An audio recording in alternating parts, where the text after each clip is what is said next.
Shalom sahabat-sahabat firman kehidupan yang terkasih di dalam Tuhan Yesus Kristus. Semoga hari ini saudara mengalami hari yang luar biasa oleh karena perlindungan dan berkat-berkat Tuhan yang melimpah.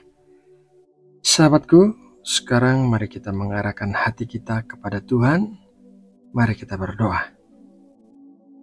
Ya Tuhan, Bapa kami yang penuh kasih, kami datang ke hadapan-Mu saat ini untuk mendengarkan firman-Mu. Kami mengucap syukur atas kesempatan yang Kau berikan kepada kami untuk dapat berkumpul dan merenungkan kebenaran-kebenaran firman-Mu. Kami mohon kiranya Roh Kudus-Mu hadir di tengah-tengah kami, menerangi hati dan pikiran kami, sehingga kami dapat memahami setiap perkataan dan pesan yang akan disampaikan. Bukalah telinga rohani kami agar kami dapat mendengar dengan jelas, dan bukalah hati kami agar kami dapat menerima firman-Mu dengan kerendahan hati dan ketaatan. Biarlah firman yang akan kami dengarkan ini tidak hanya menjadi pengetahuan semata, tetapi juga dapat bertumbuh dan berbuah di dalam kehidupan kami, membawa perubahan yang sesuai dengan kehendak-Mu. Terima kasih ya Bapa, di dalam nama Tuhan Yesus Kristus, kami sudah berdoa dan siap untuk bersatu teduh. Amin. Sahabat firman kehidupan yang terkasih, sebagian orang senang mendekorasi rumahnya, sementara sebagian orang senang dengan keadaan rumahnya apa adanya. Tuhan kita senang mendekorasi rumahnya, yaitu hati kita. Tuhan senang menyingkirkan segala sampah dari dalam hati kita dan menempatkan perabotan baru di dalam hati kita. Tuhan senang menyingkirkan segala kepahitan, kemarahan, dendam, iri hati, untuk kemudian menggantikannya dengan kasih, sukacita, damai sejahtera, kesabaran, kemurahan, kebaikan, kesetiaan, kelemah lembutan, dan penguasaan diri. Tuhan tidak akan berhenti bekerja di dalam hati kita sampai kita memiliki hati yang seperti hati Tuhan Yesus. Pertanyaannya adalah, seperti apakah hati Tuhan Yesus itu? Pertama, hati Tuhan Yesus adalah hati yang berbelas kasihan.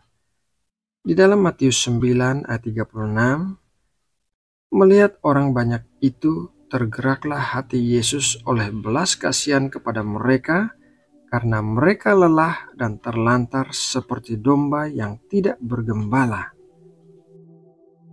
Setiap mujizat yang dilakukan oleh Tuhan Yesus, baik itu membangkitkan orang mati, menyembuhkan orang sakit, memberi makan banyak orang, dan mengusir roh-roh jahat, semuanya itu dilakukan oleh karena belas kasihan Tuhan Yesus kepada umat manusia yang menderita. Di dunia yang cenderung individualis seperti saat ini, banyak orang lebih mementingkan dirinya sendiri dibandingkan memperhatikan orang lain. Banyak orang menutup mata terhadap kebutuhan orang lain dan mengambil keuntungan dari orang lain tanpa belas kasihan. Begitu banyaknya penderitaan yang dialami oleh orang-orang yang diakibatkan oleh keegoisan orang lain. Jika saja semua orang memiliki hati yang berbelas kasihan kepada orang lain, sama seperti hati Tuhan Yesus, maka dunia yang kita tinggali ini akan menjadi dunia yang lebih baik. Yang kedua, hati Tuhan Yesus adalah hati yang lemah lembut dan rendah hati. Matius 11 ayat 29 berkata, "Pikulah kuk yang kupasang dan belajarlah padaku, karena aku lemah lembut dan rendah hati, dan jiwamu akan mendapat ketenangan." Tuhan Yesus adalah Allah yang turun ke dunia mengambil rupa manusia. Ia memiliki segala hak untuk menyombongkan diri karena ia memang memiliki kuasa dan otoritas atas segalanya. Tetapi sebaliknya, Tuhan Yesus merendahkan dirinya dan menerima semua penderitaan sampai ia mati di kayu salib oleh manusia yang dikasihinya. Manusia adalah makhluk lemah yang tidak memiliki kuasa dan otoritas apabila hal itu tidak diberikan Allah kepadanya. Tetapi tetap saja banyak orang memiliki hati yang keras dan kesombongan. Hati yang keras dan kesombongan akan menimbulkan banyak masalah dalam kehidupan dan melukai orang-orang lain. Orang yang memiliki hati yang keras dan kesombongan adalah orang yang tidak bisa diajar dan belajar, sama seperti Firaun yang sudah mengalami 10 tulah tetapi tetap saja masih mengejar bangsa Israel yang keluar dari perbudakannya. Yang ketiga, hati Tuhan Yesus adalah hati yang teguh. Matius 4 ayat 11, lalu iblis meninggalkan dia dan lihatlah malaikat-malaikat datang melayani Yesus. Saat Tuhan Yesus menghadapi pencobaan dari iblis di padang gurun, ia tetap teguh, tidak mau berkompromi dan tidak mau menerima tawaran iblis.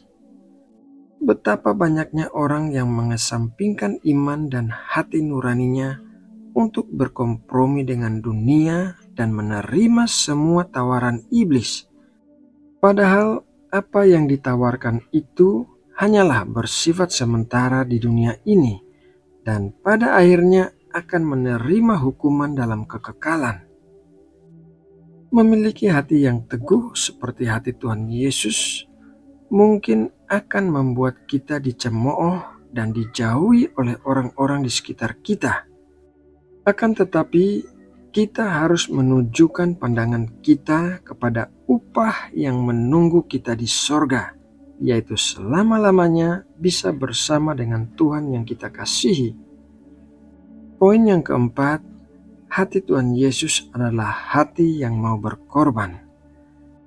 Dikatakan dalam Roma 5 ayat 6-8, karena waktu kita masih lemah, Kristus telah mati untuk kita orang-orang durhaka pada waktu yang ditentukan oleh Allah.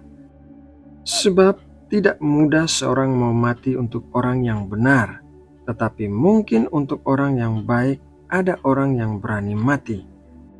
Akan tetapi Allah menunjukkan kasih-Nya kepada kita oleh karena Kristus telah mati untuk kita ketika kita masih berdosa.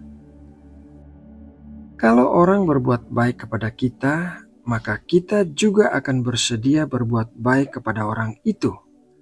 Akan tetapi, Tuhan Yesus berbuat baik kepada umat manusia, bahkan di saat manusia itu berbuat jahat kepadanya.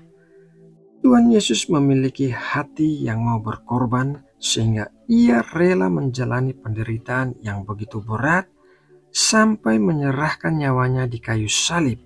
Bukan untuk orang-orang benar, melainkan untuk orang-orang berdosa seperti kita semua. Sahabat firman kehidupan yang dikasihi Allah, kalau kita mau memiliki hati yang seperti hati Tuhan Yesus, maka kita harus berbelas kasihan, lemah lembut, rendah hati, teguh dalam iman, dan mau berkorban bagi orang lain. Seperti itulah hati Tuhan Yesus yang membuatnya disebut sebagai anak yang berkenan kepada Allah. Nah sahabatku, demikianlah renungan firman Tuhan hari ini.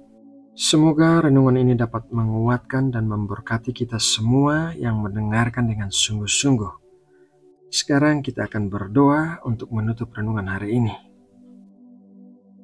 Ya Bapa di surga, kami mengucap syukur atas firman-Mu yang telah kami dengarkan pada hari ini. Kami bersyukur karena Engkau telah mengingatkan kami tentang pentingnya memiliki hati yang seperti hati Tuhan Yesus. Kami mengakui ya Bapa bahwa seringkali hati kami masih jauh dari sempurna seperti hati-Mu. Kami masih mudah egois, marah, kecewa, dan sulit mengampuni.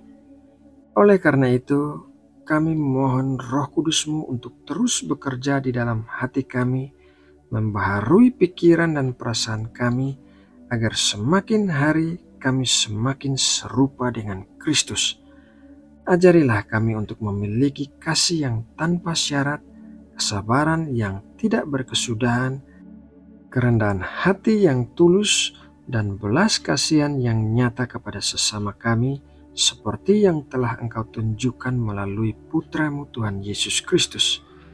Berikan kami kekuatan dan keberanian untuk mempraktekkan firman yang telah kami dengarkan ini dalam kehidupan kami sehari-hari, dan mampukan kami untuk menjadi berkat bagi orang-orang di sekitar kami, membawa damai dan sukacita seperti yang Yesus lakukan.